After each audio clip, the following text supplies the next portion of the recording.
ஆவியாரின் பெயராலே ஆமென். ஸ்தோத்தரிக்கிறோம் ஆண்டவரே, உம்மை நன்றியோடு கூட உம்மை துதிக்கிறோம் அப்பா. துதிக்கு பாத்திரரே, துதியில் மகிழ்வோனே, துதிகளில் பயப்படத்தக்கவரே, துதியின் மத்தியில் வாசம் செய்பவரே, உன்னதத்தில் வாசம் பண்ணுகிறவரே, கேருபீன்கள் மத்தியில் வாசம் செய்பவரே, உம்மை நன்றியோடு கூட உம்மை புகழ்கிறோம், துதிக்கிறோம், ஆராதிக்கிறோம், போற்றுகிறோம். நீர் இந்நேரம் வரை எங்களுக்கு செய்து வருகின்ற நன்மைகளுக்காக உமக்கு கோடான கோடி நன்றி செலுத்துகிறோம். பாலைவனத்தில் பாறைகளை பிளந்து பாறை நின்று நீரோடைகள் வெளிப்பட செய்தார்.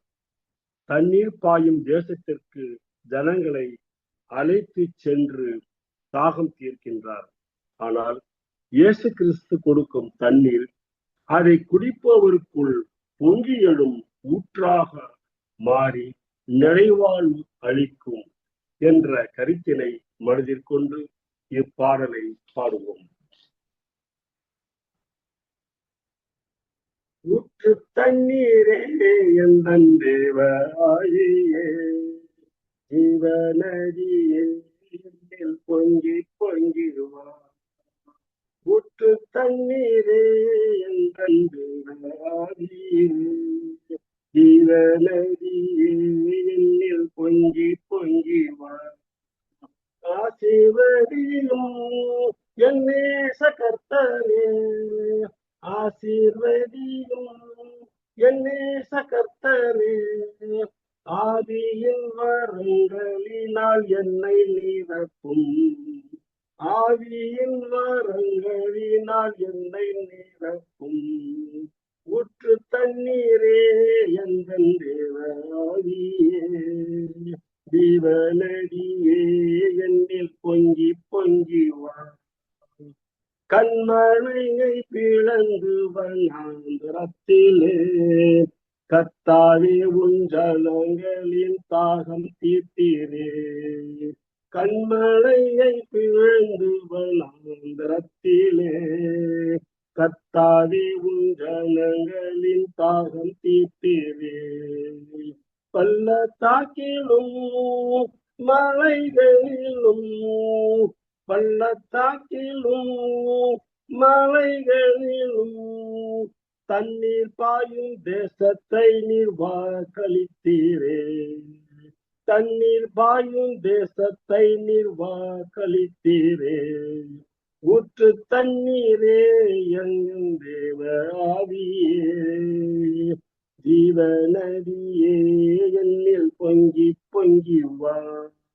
ரட்சிப்பின் ஊற்றுகள் எந்தன் சபைதனிலே எழும்பிட இந்த வேளை இறங்கிடுமே.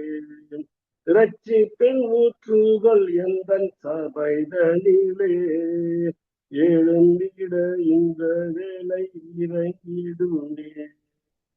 ஆத்மபாரமும் பரிசுத்தமும், ஆத்மபாரமும் பரிசுத்தமும் ஆவலுடன் பெற்றிடவே வரம் தாருமே.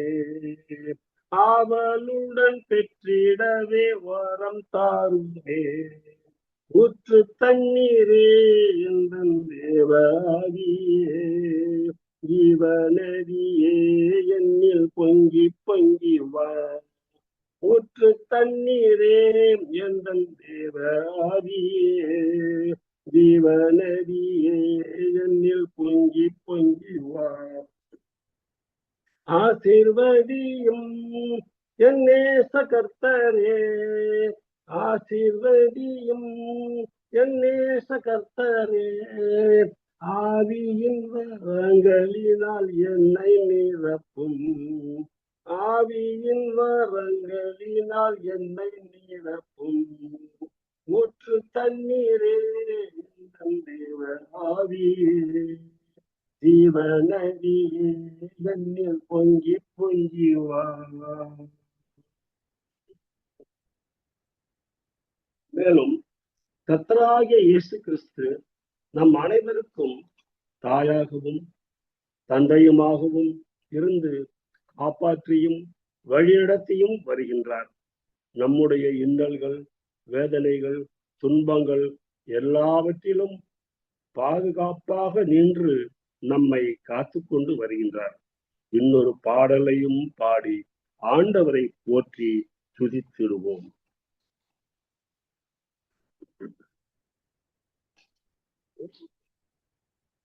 யார் என்னை கைவிட்டாலும் இயேசு கைவிட மாட்டார். யார் என்னை கைவிட்டாலும் இயேசு கைவிட மாட்டார். கைவிட மாட்டார், கைவிட மாட்டார், கைவிடவே மாட்டார். இயேசு கைவிடவே மாட்டார். தாயும் அவரே, தந்தையும் அவரே, தாயும் அவரே, தந்தையும் அவரே. தாலாட்டுவார், சீராட்டுவார், தாலாட்டுவார், சீராட்டுவார். யார் என்னை கைவிட்டாலும் இயேசு கைவிட மாட்டார்.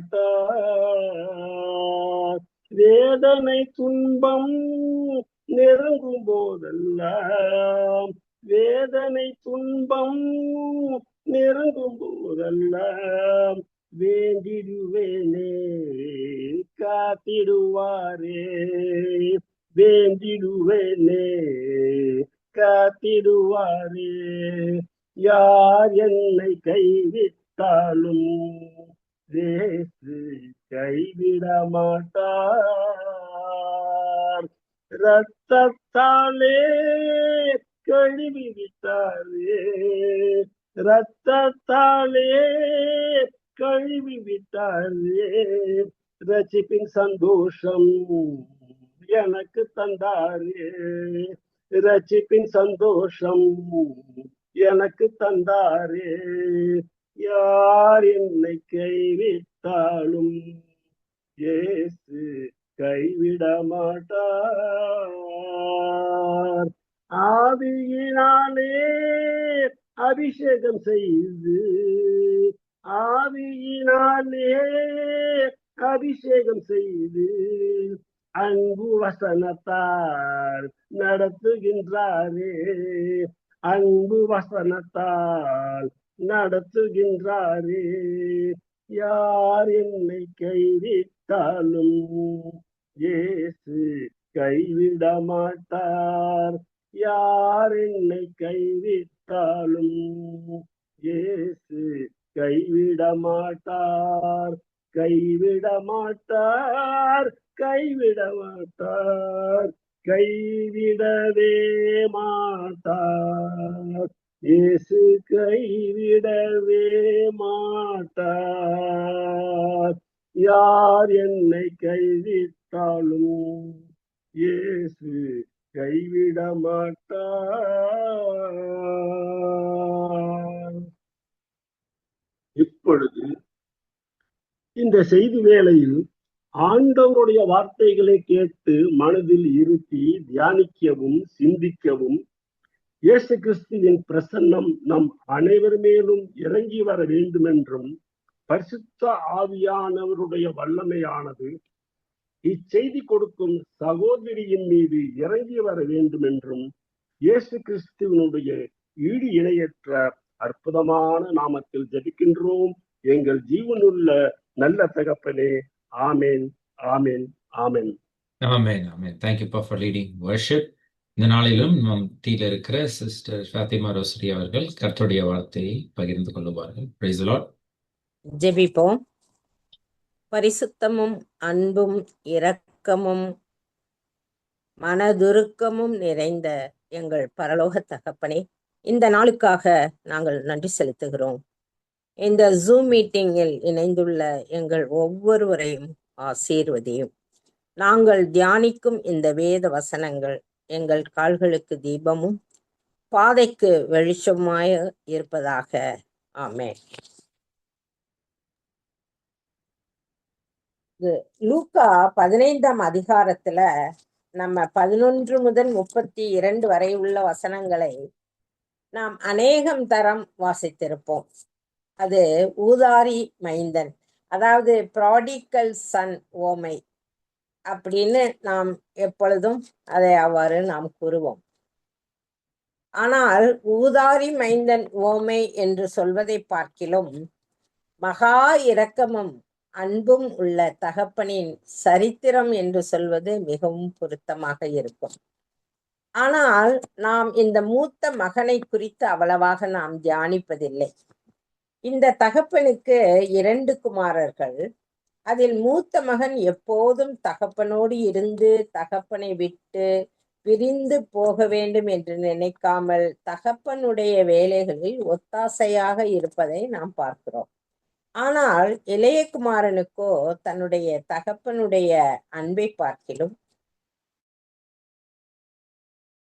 தகப்பனுக்கு ஒத்தாசையாக அவரோடு இருக்க வேண்டும் என்ற கடமையை பார்க்கிலும் உலக சிற்றின்பங்கள் தான் பெரிதா இருந்தது அவனுக்கு.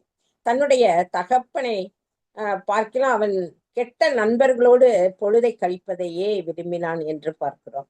தகப்பன் கஷ்டப்பட்டு சேர்த்து வைத்திருந்த அந்த சொத்துக்களை எல்லாம் உலக பிரகாரமான அந்த உலக இச்சைகளுக்கு அவன் செலவழிக்க விரும்பினான். அதனால அந்த இளைய மகன் தனது தகப்பனிடமிருந்து அந்த ஆஸ்தியை பிரித்து வாங்கி கொண்டு தூர தேசத்திற்கு போய் துர்மார்க்கமாய் ஜீவனம் பண்ணி ஆஸ்தி அனைத்தையும் அழித்து போட்டான் என்று பார்க்கிறோம். ஆனால் அவன் மீண்டுமாய் தன்னுடைய தகப்பன் வீட்டிற்கு திரும்பி போகலாம் அப்படின்னு அவன் நினைக்கும் போது கூட அவன் தன்னுடைய தகப்பனுடைய அன்பை நினைத்து அவன் திரும்பி வரல. தகப்பன் வீட்டில் உள்ள உயர்தரமான சாப்பாடுதான் அவனுக்கு ஞாபகம் வந்தது. என் தகப்பன் வீட்டில் எவ்வளவு பேர் வயிறார சாப்பிடுகிறார்கள் என அவன் நினைத்த போது அவனுக்கு வேறு வழி இல்லாமல் தகப்பன் வீட்டிற்கு திரும்பி வருவதை நாம் பார்க்கிறோம். திரும்பி வந்த அந்த மகனுக்கு தகப்பனுடைய அன்பு கிடைத்தாலும் அவனுக்கு இனி ஒரு பாகப்பிரிவினை இருக்க போவதில்லை. ஏனென்றால் அவன் தனக்குரிய சொத்தையெல்லாம் வாங்கிட்டு அவன் போய் அதை செலவு பண்ணிட்டான். அவனுக்கு தகப்பன் கொடுத்தது நல்ல விருந்து. அவன் கைகளுக்கு மோதிரம், உயர்ந்த வஸ்திரங்கள், கால்களுக்கு பாதரட்சை. இதை கண்ட மூத்த மகன் கோபமா இருக்கலாம். அப்ப அந்த மகனை சமாதானப்படுத்தி அப்பா உள்ளே வா அப்படின்னு கூப்பிடுறார். அப்ப அந்த மூத்த மகன் என்ன பதில் சொல்றாங்கிறத லூக்கா 15ஆம் அதிகாரம் 29வது வசனத்தை இப்பொழுது வாசிக்கலாம். அவன் தகப்பனுக்கு பிரதியுத்தரமாக, இதோ இத்தனை வருஷ காலமாய் நான் உமக்கு ஊழியம் செய்து ஒரு காலம் உம்முடைய கற்பனையை மீறாதிருந்தும் என் சிநேகிதரோட நான் சந்தோஷமாய் இருக்கும்படி நீர் ஒரு காலம் எனக்கு ஒரு ஆட்டுக்குட்டியையாவது கொடுக்கவில்லை அப்படின்னு அந்த மூத்த மகன் தனது தகப்பன்கிட்ட கூறும்போது அந்த தகப்பன் அவருக்கு என்ன பதில் சொல்றாருன்னு பாருங்க. என்ன பதில் சொல்றாருன்னா, மகனே, நீ எப்போதும் என்னோடு இருக்கிறாய், எனக்குள்ளதெல்லாம் உன்னுடையதாய் இருக்கிறது அப்படின்னு அவங்க அப்பா சொல்றாரு. இந்த ஊமையில் நாம் அதிகமாக நம்ம தியானிக்கிறது ஆஸ்தியை பிரித்து வாங்கி கொண்டு தகப்பனை விட்டு தூர தேசத்துக்கு ஓடி போன இளைய மகனை பற்றி தான். ஆனால் மூத்த மகனிடம் காணப்பட்ட ஒரு 3 நல்ல குணங்களை குறித்து இங்கே நாம் பார்க்கிறோம். முதலாவது அவன் என்ன சொல்றான்னா, இத்தனை வருஷமாய் நான் உமக்கு ஊழியம் செய்தேன் என்று கூறுகிறான்.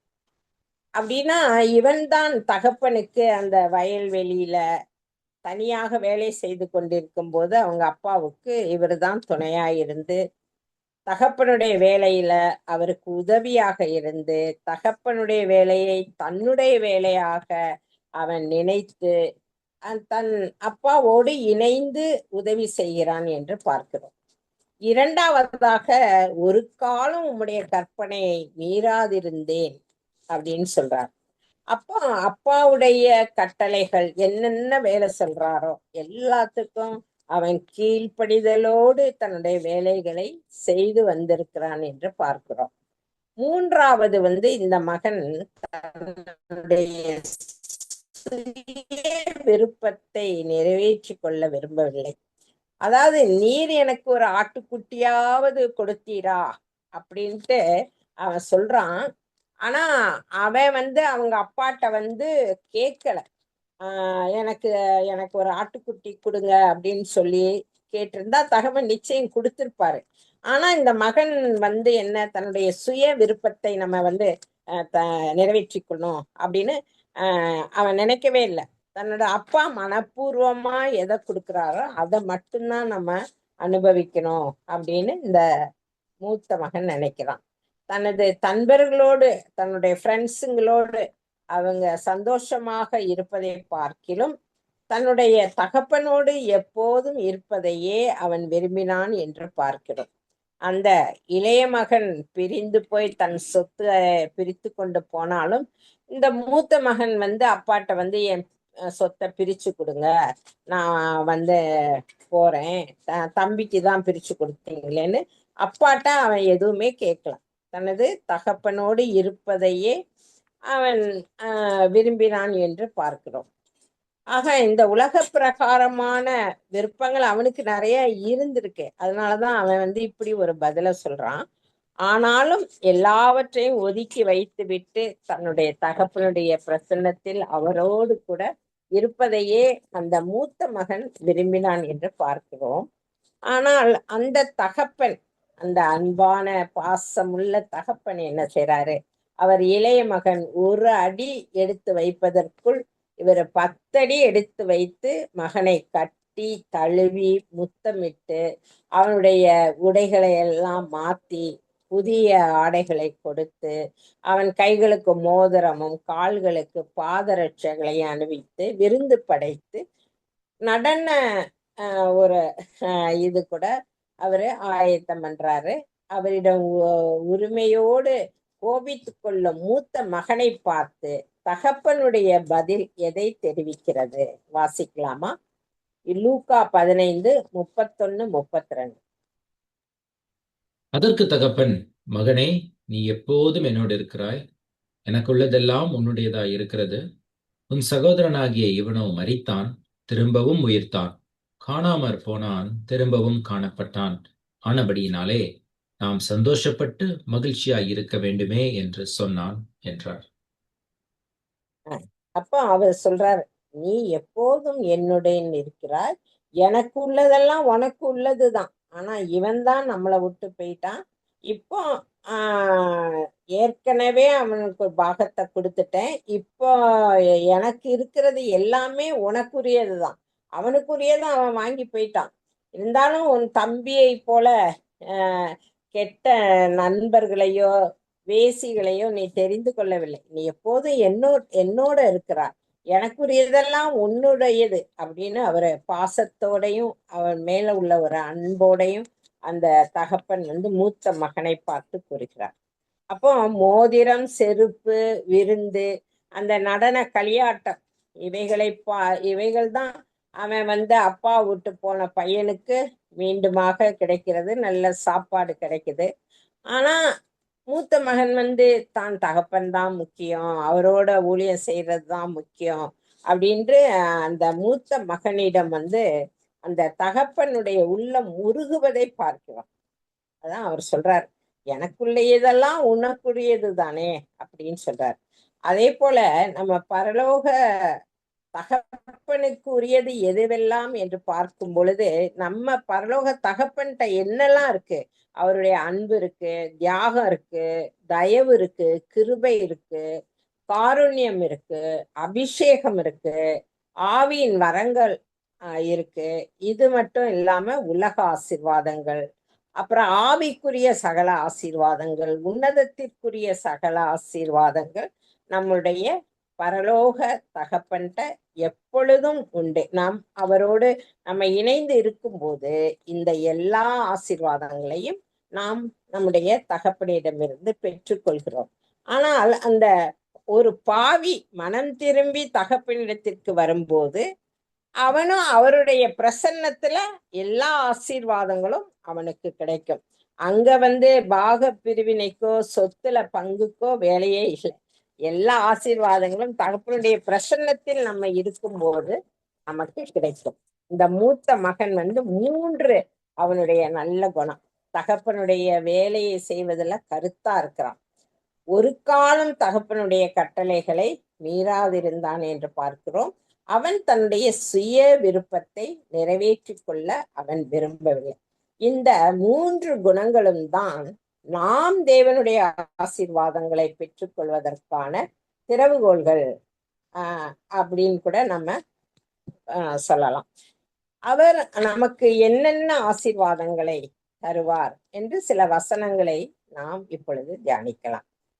முதலாவது, உன் சத்துருக்களுக்கு சத்துருவாய் இருப்பேன் அப்படின்ட்டு தேவன் நமக்கு யாரெல்லாம் பகைவர்களா இருக்கிறார்களோ அவர்களுக்கு தேவனும் சத்துருவாய் இருப்பேன் அப்படின்னு சொல்றார். நம்மளுடைய தகப்பனுடைய பிரசன்னத்துல அவருடைய கட்டளைகளை நாம் கை கொண்டு அவருடைய வேலைகளை செய்வதில் நம்ம கருத்தா இருப்போமானால் நம்முடைய பரலோக தகப்பன் நமக்கு நம்முடைய சத்துருக்களுக்கு அவர் சத்துருவாய் இருப்பேன் அப்படின்னு ஆண்டவர் சொல்றார். யாத்ராகமம் 23:22.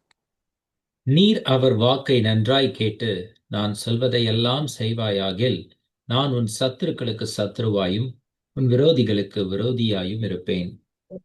ஏசாயா 54:17. உனக்கு விரோதமாய் உருவாக்கப்படும் எந்த ஆயுதமும் வாய்க்காதே போம். உனக்கு விரோதமாய் நியாயத்தில் எழும்பும் எந்த நாவையும் நீ குற்றப்படுத்துவாய். இது கர்த்தருடைய ஊழியக்காரரின் சுதந்திரமும் என்னால் உண்டான அவர்களுடைய நீதியுமாய் இருக்கிறது என்று கர்த்தர் சொல்லுகிறார். அப்ப அந்த 1 ராஜாக்கள் 21ஆம் அதிகாரத்தை நம்ம வாசிக்கும் போது அங்க ஒரு ஏழை மனிதன் இருக்கிறான். அவன் நாபோத் என்ற ஏழை மனிதன். அவனுக்கு இருந்ததெல்லாம் ஒரு திராட்சை தோட்டம்தான். அந்த திராட்சை தோட்டத்தை அந்த ஆகாப் என்ற அரசனும் அவன் மனைவி ஏசபேலோட சேர்ந்து அந்த திராட்சை தோட்டத்தை அந்த மனிதனை அநியாயமா கொன்னு அந்த திராட்சை தோட்டத்தை அபகரித்து கொள்கிறான். இதை பார்த்த கர்த்தர் சும்மா இருக்கல. பழிவாங்குதல் கர்த்தருக்குரியது என்று நாம் பார்க்கிறோம். அவர் நியாயம் தீர்த்தால் என்ன செய்ய முடியும்? அந்த ஆகாபனுடைய மரணமும் ஏசபேலின் மரணமும் மகா பரிதாபமாக இருந்ததை பார்க்கிறோம். அந்த ஒரு ஏழை மனிதனுடைய சொத்தை அபகரிச்சதற்கு ஆண்டவர் சரியான தண்டனைய அந்த ஆகாபு அரசனுக்கும் அவன் மனைவி ஏசபேலுக்கும் கொடுத்ததை நாம் பார்க்கிறோம். ஏன்னா அவங்கள அவங்களுடைய கடைசி அவங்களுடைய மரணம் ரொம்ப பரிதாபம். நாய்கள் அவங்க சதையை தின்பதை நாம் அந்த அதிகாரத்துல நம்ம வாசிக்கிறோம். அதனால நம்ம ஆண்டவருடைய கட்டளைகளுக்கு கீழ்ப்படிந்து நம்ம அவருடைய ஊழியத்தை நம்ம செய்யும் பொழுது நம்முடைய சத்துருக்களுக்கு அவர் சத்துருவாக இருப்பார். அதனால நம்ம எந்த மனுஷனையும் சத்துருவா விரோதியா நம்ம நினைக்காம தேவனை மாத்திரமே நம்ம பிரியப்படுத்த நம்ம நினைக்கும் பொழுது அந்த பழிவாங்குதல் ஆண்டவருடையது. அவரு நியாயம் தீர்ப்பார் என்பதை நாம் அறிந்து கொள்ள வேண்டும். 2வது, கர்த்தருடைய கண்கள் நம்மை நோக்கி கொண்டிருக்கின்றன. அதாவது கர்த்தருடைய கண்கள் பூமியெங்கும் தம்மை தேடுபவர் எவரேனும் உண்டோ என்று கர்த்தருடைய கண்கள் பூமியெங்கும் லாவி கொண்டிருக்கின்றன என்று நம்ம வேதத்துல வாசிக்கிறோம். அப்ப நம்மை அவர் எப்பொழுதும் நோக்கி கொண்டிருக்கிறார். அவர் நம்மை பலப்படுத்தி நம்மளை உற்சாகப்படுத்தி நம்ம வழி நடத்தி நம்முடைய ஆத்துமாவை மரணத்துக்கு விலக்கி காத்து நம்மளை ஒவ்வொரு நாளும் பாதுகாத்து நம்முடைய நோய்களை எல்லாம் சுகமாக்கி ஆறுதல் அளித்து நம் நல்ல செயல்களை எல்லாம் பாராட்டுகிறார் என்பதை நம்ம வேதத்திலிருந்து நம்ம பார்க்கிறோம். சங்கீதம் 33:18-19. தமக்கு பயந்து தமது கிருபைக்கு காத்திருக்கிறவர்களின் ஆத்துமாக்களை மரணத்திற்கு விலக்கி விடுவிக்கவும், ம். பஞ்சத்தில் அவர்களை உயிரோடே காக்கவும் கர்த்தருடைய கண் அவர்கள் மேல் நோக்கமாய் இருக்கிறது. இருக்கிறது. லூக்கா 7:13-15. கர்த்தர் அவளை பார்த்து அவள் மேல் மனதுருகி அழாதே என்று சொல்லி மரித்தவன் எழுந்து உட்கார்ந்து பேசத் தொடங்கினான். அவனை அவன் தாயினிடத்தில் ஒப்புவித்தார். அவர் ஆறுதல் ஆறுதல் கொடுக்கிறார். அவரை பார்த்த உடனே அவரை அந்த பாடையை தூக்கிட்டு போறத அவர் கண்கள் பார்த்த உடனே அந்த விதவை தாய்க்கு ஆறுதல் கொடுக்கிறார். லூக்கா 21:1-3. அவர் கண்ணீரிட்டு பார்த்தபோது ஐஸ்வர்யவான்கள் காணிக்கை பெட்டியிலே தங்கள் காணிக்கைகளை போடுகிறதை கண்டார். ஒரு ஏழை விதவை அதிலே 2 காசை போடுகிறதையும் கண்டு, இந்த ஏழை விதவை மற்றெல்லாரை பார்க்கிலும் அதிகமாக போட்டாள் என்று மெய்யாகவே உங்களுக்கு சொல்லுகிறேன் என்றார். அப்ப நம்ம நல்ல செயல்களை செய்யும் பொழுது கர்த்தருடைய கண்கள் அதை நோக்கி கொண்டிருக்கிறது.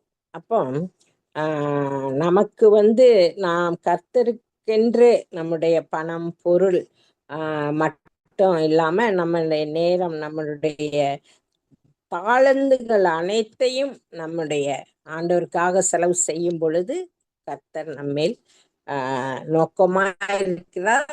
அவருடைய கண்கள் அதை நோக்கி கொண்டிருக்கின்றன என்பதை பார்க்கிறோம். அதே போல யார் நமக்கு தீமை செய்ய நினைத்தாலும் கர்த்தர் நமக்கு அதை வெக நன்மையாக முடிப்பார் என்பதை நம்முடைய வாழ்க்கையிலே நம்ம அநேக தருணங்கள்ல அதை நாம் பார்த்திருக்கிறோம். அப்போ இத குறிச்சு நம்ம யோசேப்பை பற்றி ஆதியாகமம் 42, 43, 44, 45 வசனத்துல நம்ம இந்த அதிகாரம் 42 முதல் 45 வரை உள்ள அந்த அதிகாரங்கள்ல யோசேப்பை குறித்து நம்ம பார்க்கிறோம். அப்போ ஆதியாகமம் 42:5-6 வாசிக்கலாமா?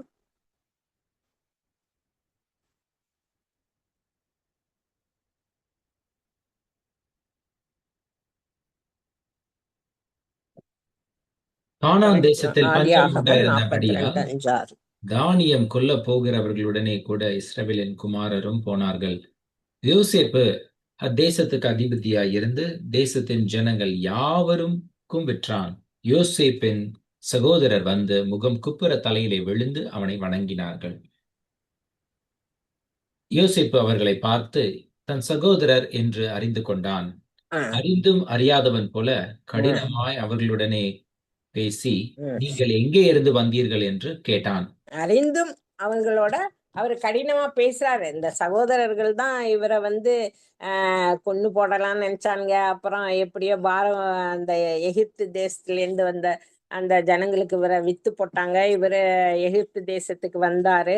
அந்த எகிப்து தேசத்துல இன்னைக்கு அதிகாரியா இருக்கிறாரு. ஆனாலும் இவங்க தானியம் கொள்ள வந்த இவர்கள் தங்கள் சகோதரர்கள்னு அவங்களுக்கு தெரிஞ்சாலும் அவங்களோட கடினமா பேசுறாரு. யோசேப்பு அவர்களுடைய தவற சிந்திக்க ஒரு அவகாசம் கொடுக்கிறாரு. 42:17 வாசிக்கலாம். அவர்கள் எல்லாரையும் 3 நாள் காவலிலே வைத்தார். 3 நாள்ல காவல்ல வைத்தார். அப்போ அவங்கல ரூபன் ஆதியாகமம் 42:21-22 வாசிக்கலாம். நம்முடைய சகோதரனுக்கும் நாம் செய்த துரோகம் நம்மேல் சுமந்தது. அவன் நம்மை கெஞ்சி வேண்டிக் கொண்ட போது அவனுடைய மன வியாகுலத்தை நாம் கண்டும் அவனுக்கு செவி கொடாமற் போனோமே. ஆகையால் இந்த ஆபத்து நமக்கு நேரிட்டது என்று ஒருவரை ஒருவர் பார்த்து சொல்லிக் கொண்டார்கள். அப்பொழுது ரூபன் அவர்களை பார்த்து, இளைஞனுக்கு விரோதமாக பாவம் செய்யாதிருங்கள் என்று நான் உங்களுக்கு சொல்லவில்லையா? நீங்கள் கேளாமற் போனீர்கள். இப்பொழுது இதோ அவன் இரத்தப்பழி நம்மிடத்தில் வாங்கப்படுகிறது என்றான். இப்போ அவர்கள் எல்லாம் அவங்க செய்த துரோகத்தை நினைச்சு அவங்க மனம் திரும்புறாங்க. அப்போ அவங்க புரிஞ்சுக்கிட்டாங்க, நம்ம யோசேப்புக்கு சகோதரனுக்கு இவ்வளவு துரோகம் செஞ்சமே. அப்ப அவன் எவ்வளவு மனசுல கஷ்டப்பட்டிருந்தான். அவனை வந்து நம்ம கொலை செய்யலாம் அப்படின்னு நினைச்சிட்டு இருந்தபோது அந்த மன வியாகுலத்தை வந்து நாம் வந்து நேர்ல பார்த்து கூட அதுக்கு நம்ம செவி கொடாமற் போயிட்டோமே. அதனாலதான் நமக்கு இவ்வளவு பஞ்ச காலத்துல நமக்கு இவ்வளவு ஒரு இது நேரிட்டது அப்படின்னு அவங்க தன்னுடைய தவறுகளை நினைத்து அவங்க வந்து மனசு கஷ்டப்படுறாங்க. அப்ப ரூபன் கூட சொல்றான், இந்த இளைஞனுக்கு விரோதமா பாவம் செய்யாதீங்க அப்படின்னு நான் உங்களுக்கு சொல்லலையா? அப்ப அந்த இரத்த பழிதான் இப்பொழுது நமக்கு இவ்வளவு கஷ்டம் வந்துடுச்சு அப்படின்னு சொல்றான். ஆனால் யோசேப்புக்கு அவர்கள் தீமை செய்ய நினைத்தாலும் கர்த்தர் வந்து எல்லாவற்றையும் நன்மையாக மாற்றுவதை நாம் பார்க்கிறோம். ஆதியாகமம் 50ஆம் அதிகாரம் 19 to 21. யோசேப்பு அவர்களை நோக்கி, பயப்படாதிருங்கள், நான் தேவனா? நீங்கள் எனக்கு தீமை செய்ய நினைத்தீர்கள், தேவனோ இப்பொழுது நடந்து வருகிறபடியே வெகு ஜனங்களை உயிரோடே காக்கும்படிக்கு அதை நன்மையாக முடிய பண்ணினார். ஆதலால் பயப்படாதிருங்கள், நான் உங்களையும் உங்கள் குழந்தைகளையும் பராமரிப்பேன் என்று அவர்களுக்கு ஆறுதல் சொல்லி அவர்களோடே பட்சமாய் பேசினான். அந்த யோசேப்பினுடைய அந்த நல்ல குணம், நீங்க தீமை செய்ய நினைத்தீர்கள், ஆனால் கடவுளோ எல்லாவற்றையும் நமக்கு நன்மையாக முடிய பண்ணினார். அதனால பயப்படாதீங்க, நான் இனிமேலும் உங்களை நான் பாதுகாத்து உங்களை பராமரிப்பேன் என்று கூறுகிறார். இப்படி நம்ம செய்யும் பொழுது ஆண்டவர் வந்து நம்மேல் பிரியமாக இருக்கிறார். மேலும் நாம் வந்து ஆண்டவர் பக்கம் நிக்கணும். எந்த சூழ்நிலையிலும் நம்ம அவர் பக்கம் நிற்கும் போது தேவன் வந்து நம் பக்கம் நிற்பார். அப்ப வந்து நமக்கு நிச்சயம் வெற்றி அருள்வார். 1 ராஜாக்கள் 18ஆம் அதிகாரம் முழுவதையும் நம்ம வாசிக்கும் போது அந்த தேவ மனிதன் எலியாவின் விசுவாசத்தையும் அவனுடைய ஒரு அசாதாரணமான ஒரு சாட்சி, கர்த்தருடைய மகிமையையும் நம்ம அந்த அதிகாரத்துல பார்க்கிறோம். எப்படின்னா, எலியா கர்த்தருக்கு கீழ்ப்படிந்தார், ஆகாபு ராஜாவை தைரியமாய் கடிந்து கொண்டார். அப்போ 1 ராஜாக்கள் 18:18 கர்த்தரே தெய்வம் என்பதை நிரூபித்தார். அதற்கு அவர் 4 காரணங்களை காட்டி ஜெபிக்கிறார் எலியா. என்னன்னா, நீரே தெய்வம், தேவன் என்பதை இன்னைக்கு எல்லாரும் அறியணும். நான் உம்முடைய ஊழியக்காரன், உம்முடைய வார்த்தைகளின்படிதான் இவற்றையெல்லாம் நான் செய்கிறேன். ஜனங்கள் வந்து இதை பார்த்து உன் பக்கமாக திரும்ப வேண்டும் என்று 4 பாயிண்ட வச்சு கர்த்தர் வந்து நோக்கி எலியா ஜெபிக்கும் போது அந்த ஜபத்தை கர்த்தர் கனப்படுத்துறாரு, உடனே பதில் கிடைக்குது. அதே போலதான் 2 ராஜாக்கள் 18ஆம் அதிகாரம் 5 முதல் 7 வரையுள்ள வசனங்களை நம்ம வாசிக்கலாம். அவன் இஸ்ரவேலின் தேவனாகிய கர்த்தரின் மேல் வைத்த நம்பிக்கையிலே அவனுக்கு பின்னும் அவனுக்கு முன்னும் இருந்த யூதாவின் ராஜாக்களில் எல்லாம் அவனைப் போல ஒருவனும் இருந்ததில்லை. அவன் கர்த்தரை விட்டு பின்வாங்காமல் அவரை சார்ந்திருந்து கர்த்தர் மோசேக்கு கற்பித்த அவருடைய கற்பனைகளை கைக்கொண்டு நடந்தான். ஆகையால் கர்த்தர் அவனோடு இருந்தார். அவன் போகிற இடம் எங்கும் அவனுக்கு அனுகூலமாயிற்று. அவன் அசீரியா ராஜாவை சேவிக்காமல் அவன் அதிகாரத்தை தள்ளிவிட்டான். அதாவது இங்க பார்க்கும்போது யூதாவின் ராஜாக்களிலெல்லாம் அந்த எசேக்கியா ராஜா வந்து குறிப்பிடத்தக்கவர். அவர் சென்ற இடமெல்லாம் அவருக்கு வெற்றி கிடைக்குது. ஏன்னா அவரு கர்த்தரின் பார்வைக்கு செம்மையானதை செய்தான். அவன் என்னென்ன ஒழுங்கு செய்யணுமோ அந்த பலிபீடங்களை எல்லாம் தகர்த்து போட்டார். அப்போ அந்த ஒழுங்குகளை எல்லாம் அவர் சரியா செஞ்சாரு. அவர் தன்னுடைய விசுவாசத்தை வந்து கர்த்தர் மீது மட்டுமே அந்த எசேக்கியா ராஜா வைத்தாரு. அவருடைய கர்த்தருடைய கற்பனைகளை கை கொண்டு அவர் நடந்தார்.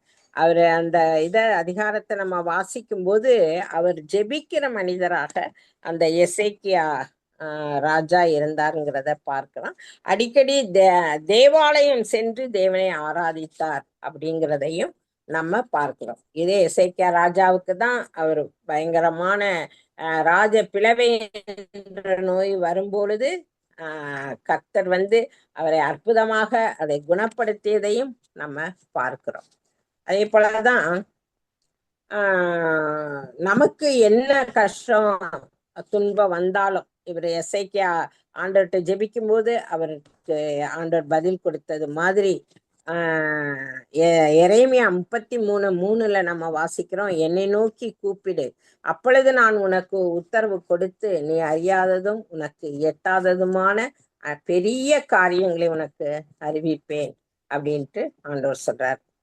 அப்புறம் என்ன ஆசீர்வாதம்னா, கர்த்தர் ஒருபோதும் நம்மளை கைவிட மாட்டார். ஆண்டவருடைய பிரசன்னத்தை வாஞ்சி அவருடைய பிரசன்னத்துல நம்ம வாழணும்னு நம்ம இருக்கும் பொழுது நம்மளை ஒரு நாளும் ஆண்டவர் கைவிட மாட்டார். ஓசியாவின் புத்தகத்தை, அந்த ஓசியா இறைவாக்கினருடைய புத்தகம் 11ஆம் அதிகாரத்தை நம்ம முழுசும் வாசித்து பார்த்தோம்னா, அவர் தம்மால் தெரிந்து கொள்ளப்பட்டவர்களும் அழைக்கப்பட்டவர்களுமான இருந்த அந்த இஸ்ரவேல் மக்களை அவர் எப்படி அன்பு கூர்ந்தார், அவர் எப்படி விடுவித்தார், எப்படி போதித்தார், அன்பின் கயிறுகளால அவர்களை கட்டி இழுத்தார், அவர்களை தைரியப்படுத்தினார், உறுதியான வாக்குறுதிகளை அந்த இஸ்ரவேல் மக்களுக்கு கொடுத்தாருங்கிறத அவர் அழகா ஓசியா இறைவாக்கினர் அங்க சொல்றத பார்க்கிறோம். எப்ராயிமே, நான் உன்னை எப்படி கைவிடுவேன் அப்படின்னு சொல்லி கேட்கிறார். அப்போ ஓசியா 11:4-8 வாசிக்கலாம். மனுஷரை கட்டி இழுக்கிற அன்பின் கயிறுகளால் நான் அவர்களை இழுத்தேன். அவர்கள் கழுத்துகளின் மேல் இருந்த நுகத்தடியை எடுத்து போடுகிறவரை போல் இருந்து அவர்கள் பட்சம் சாய்ந்து அவர்களுக்கு ஆகாரம் கொடுத்தேன். எப்ராயிமே, நான் உன்னை எப்படி கைவிடுவேன்? இஸ்ரவேலே, நான் உன்னை எப்படி ஒப்புக் கொடுப்பேன்? நான் உன்னை எப்படி ஆத்மாவை போலாக்குவேன்? உன்னை எப்படி செபோயுமே போல வைப்பேன்? என் இருதயம் எனக்குள் குழம்புகிறது, என் பரிதாபங்கள் ஏகமாய் பொங்குகிறது. இப்போ அவரை நான் அவரை விலகி விலகி போனாலும் ஆண்டவர் சொல்றாரு, நான் உன்னை அன்பின் கயிறுகளால் கட்டி இழுத்தேன், உன்னுடைய நுகத்தடியை எடுத்து போட்டேன், உன்னை எப்படி நான் கைவிடுவேன்? மற்றவங்களை போல நான் உன்னை ஆக்க மாட்டேன், உன்னை செபோயிமை போல நான் எப்படி வைப்பேன்? என்னுடைய இருதயம் ஏகமாய் உண்மையில நான் எனக்கு ரொம்ப பரிதாபப்படுறேன், என்னை அன்பின் கயிறுகளால நான் கட்டி இழுக்கிறேன். அது சாதாரண ஆடு மாடு கட்டி இழுக்கிற கயிறு கிடையாது, என்னுடைய அன்பின் கயிறுகளால் உன்னை கட்டி என்னோட நீ அநாதி சிநேகத்தால் சிநேகித்தேன், உன்னை காருண்யத்தால் உன்னை இழுத்து கொண்டேன் என்று கர்த்தர் சொல்றதுனால அவர் நம்மளை ஒருபோதும் கைவிட மாட்டார். நம்ம ஆன்ம மீட்புக்காக அவர் அனைத்தையும் செய்து முடித்திருக்கிறார். நம்மளை மரண பரியந்தான் அவர் நடத்துவார். முற்றுமுடிய அவர் ரட்சிக்க வல்லவராக இருக்கிறார். அதனால அவர் நம்ம எந்த சூழ்நிலையிலும் ஆண்டவர் நம்மளை கைவிட மாட்டார் என்பதை நாம் அவருடைய கட்டளைகளின்படி நம்ம நடக்கும்போது, அவருடைய ஊழியத்துல நம்ம பங்கெடுக்கும் போது, அவருடைய ஊழியத்தை செய்யும் போது, அவர் நமக்கு கொடுத்த தாளந்துகளை நம்ம பயன்படுத்தும் போது ஆண்டவர் நமக்கு இத்தனை ஆசீர்வாதங்களையும் அவர் நமக்கு கொடுக்க வல்லமை உள்ள தேவனாக இருக்கிறார். யோவான் 1:12 நம்ம வாசிக்கிறோம், அவருடைய நாமத்தின் மேல் விசுவாசம் உள்ளவர்களாய் அவரை ஏற்றுக்கொண்டவர்கள் எத்தனை பேர்களோ அத்தனை பேர்களும் தேவனுடைய பிள்ளைகளாகும்படி அதிகாரம் கொடுத்தார் என்று வாசிக்கிறோம். அப்ப இயேசு கிறிஸ்துவின் மீது விசுவாசம் கொண்டு ஞானஸ்தானம் பெற்றுள்ள நம்ம ஒவ்வொருவரும் பரலோக தகப்பனுடைய மகளாக நம்ம இருக்கிறோம். அப்போ அந்த பரலோக தகப்பனுடைய வீட்டுல நம்ம மூத்த மகனை போல் வாழ்கிறோமா அல்லது இளைய மகனை போல வாழ்கிறோமா? ஆண்டவர் சொல்றாரு, என்னை பின்பற்ற விரும்புகிறவன் தன் சிலுவையை நாள்தோறும் சுமந்து கொண்டு என்னை பின்பற்ற கடவன் என்று இயேசு கூறுவது போல, நம்முடைய வாழ்க்கையில எவ்வளவு கஷ்டங்கள் துன்பங்கள் வந்தாலும் நம்ம தகப்பனுடைய அந்த உழைப்புல நம்மளும் பங்கு கொண்டு அவரை விட்டு பிரிந்து போய்விடாமல் அவருடன் இருப்பதையே நம்ம வாஞ்சிக்கிறோமா என்பதை நாம் நினைத்து பார்ப்போம். அப்போது அவரோட எப்பொழுதும் தாவீது சொல்றாருல, கர்த்தரின் வலது பாரிசத்தில் இருக்கிறபடியால் நான் அசைக்கப்படுவதில்லை என்று சொல்றாருல, அப்ப அவருடைய பிரசன்னத்தையே நம்ம எப்பொழுதும் வாஞ்சித்து அவருடனே இருக்கணும்னு ஆஹ் நம்ம எல்லாம் அவருடைய கட்டளைகளை கற்பனைகளை அவருடைய எல்லாவற்றையும் அவர் என்னென்ன நமக்கு சொல்லியிருக்காரோ எல்லாவற்றையும் நம்ம செய்யும் பொழுது நம்ம அவரோட இருப்போம். அப்ப நம்ம பரலோக தகப்பன் நம்மளை பார்த்து சொல்வாரு, நீ எப்போதும் என்னோடு இருக்கிறாய், எனக்கு உள்ளதெல்லாம் உனக்கு உரியதே.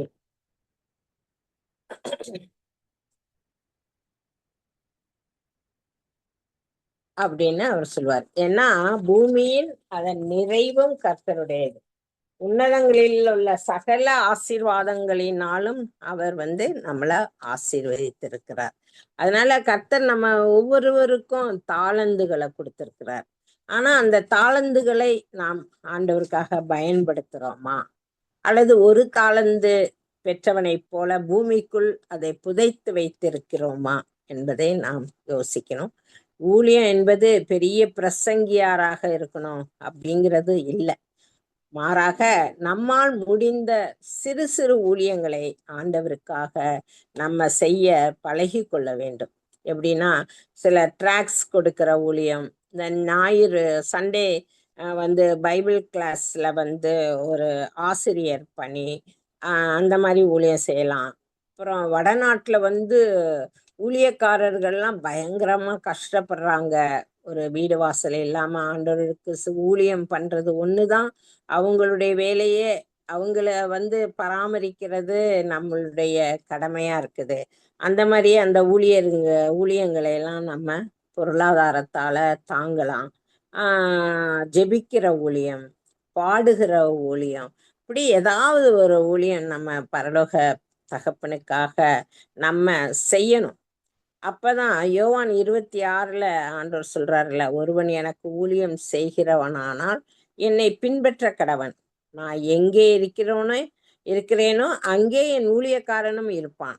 ஒருவன் எனக்கு ஊழியம் செய்தால் அவனை பிதாவானவர் கனம் பண்ணுவார் அப்படின்ட்டு இயேசு சொல்றார். ஆகவே நாமும் எப்போதும் கர்த்தரோடு இருக்க தீர்மானம் செய்யலாம். அந்த தேவ பிரசன்னத்தை எப்போதும் நம்ம வாங்கிட்டு அவருடைய பிரசன்னத்தின் மத்தியில் அவருக்கு பிரியமான காரியங்களை மாத்திரம் நாம் செய்து எப்பொழுதும் தேவனோடு நாம் இருப்போம். அப்ப நம்ம எசாயா புஸ்தகத்துல வாசிக்கிறது போல, மலைகள் விலகினாலும் பர்வதங்கள் நிலை பெயர்ந்தாலும் கர்த்தருடைய கிருபை ஒரு நாளும் நம்மை விட்டு விலகாமல், நான் உன்னை விட்டு விலகுவதும் இல்லை, உன்னை கைவிடுவதும் இல்லை என்று சொல்லி நம்மளை சகல காரியங்களிலும் வழி நடத்தி இறுதி வரை நம்மளை நிலை நிறுத்துவாரு, மரண பரியந்தம் நடத்துவார் என்ற விசுவாசத்தோட ஆண்டவருடைய ஊழியத்துல நம்மளும் பங்கு கொள்ள வேண்டும் என்று நாம் முடிவெடுத்து அதன்படி நாம் நடக்கலாம். ஆமென். Amen. Amen. Thank you, ma'am, for leading the Bible study. நான் கேட்டபடியே கர்த்தரை நாம் கனம் பண்ணும் பொழுது கர்த்தர் அதை சேர்த்து வைத்து நமக்காக எல்லாவற்றையும் செய்கிறார். கர்த்தருக்கு மகிமை உண்டாகட்டும். கேட்ட காரியங்களிலிருந்து வேத வசனங்கள் இருக்குமாக, காமெண்ட்ஸோ கேள்விகளோ இருக்குமாக இந்த நேரத்தில் நீங்கள் பகிர்ந்து கொள்ளலாம்.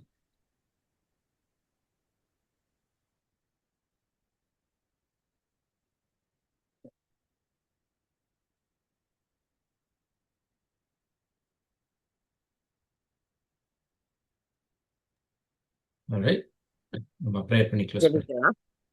ஓகே. எங்கள் ஒவ்வொருவரையும் அதிகமாய் நேசித்து எங்களுக்கு அரணும் கோட்டையுமாக இருந்து எங்கள் ஒவ்வொருவரையும் கண்ணின் மணி போல ஒவ்வொரு நாளும் பாதுகாத்து இந்த 2026 வருடத்தின் கடந்த 4 மாதங்களும் எங்கள் ஒவ்வொருவரையும் உமது கிருபையினாலும் இரக்கத்தினாலும் தாங்கி வழிநடத்தி வந்த உமது பேரன்புக்காக கோடான கோடி நன்றிகளை ஏறெடுக்கிறோம். இந்த வேத வசனங்கள் வழியாக எங்களோடு பேசியிருக்கிறீர். கர்த்தர் என் வலது பாரிசத்தில் இருக்கிறபடியால் நான் அசைக்கப்படுவதில்லை என்று தாவீது சொல்வது போல நாங்களும் உம்முடைய பிரசன்னத்தை வாஞ்சித்து உமக்கு பிரியமானதை செய்ய நீர் எங்களுக்கு கொடுத்துள்ள தாளந்துகளை பயன்படுத்தி உமக்கும் ஊழியம் செய்ய கிருபைத்தார். எங்கள் ஆண்டவரும் மீட்பெருமான இயேசு கிறிஸ்துவின் வல்லமையுள்ள நாமத்தில் ஜெபிக்கிறோம் எங்கள் பரிசுத்தமுள்ள தகப்பனே, ஆமென். என் ஆத்துமாவே கர்த்தரை கர்த்தரை ஸ்தோத்திரி. ஸ்தோத்திரி, என் முழு உள்ளமே அவருடைய பரிசுத்தமுள்ள நாமத்தை ஸ்தோத்திரி. என் ஆத்துமாவே கர்த்தரை ஸ்தோத்திரி, கர்த்தர் செய்த சகல உபகாரங்களை மறவாதே. ஆமென். Amen. Amen. Thank you all for joining.